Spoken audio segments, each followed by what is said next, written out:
Our first runner-up for 2017 is Police Officer 1, Lizelle Abejero. And Police your, Officer Office 9. and your Miss PNP 2017 is BO1 Arla Ray Pasenja from Police Regional Office 8. Very overwhelming. I wasn't expecting when this happened. I'm speechless.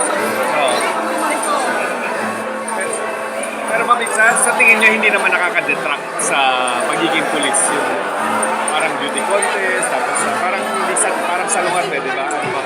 Hindi naman po nakaka-kaya po ng PNP yung motivation. Yes, ay papakita ng PNP na hindi lang sila patrolya kung sino ang Ma'am, ngayon nasa very critical situation ng Philippine National Police. How do you think itong pageant makakatulong sa pag-uplift ng image ng police sa public? Kasi sa pagkakita ng pageant dito, may brighter and beautiful side din ng PNP na ang PNP hindi lang for war on drugs but also uplifting the empowerment of women and gender equality. In the future batch ng mga Miss PNP, anong pwede mong ma-advise for them? Ang pwede ko advice sa kanila is start their advocacy now. Para next year, may defend, may justify nila sa mga advocacy. Ma'am, yung message nyo kanina dun sa question and answer portion, parang dapat magkaisa.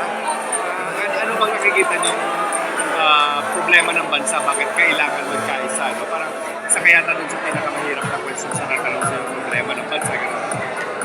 Nakikita ko sa sistema dito ay may kanya-kanya tayong gap in terms of politics, religion, and different aspects of our community.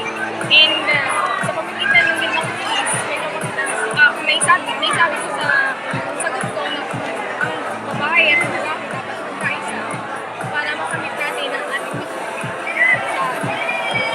Ano ulit yung mga advocacies nyo and how do you intend to push it habang nasa PNP? As you can see, my advocacy is about multiple insight na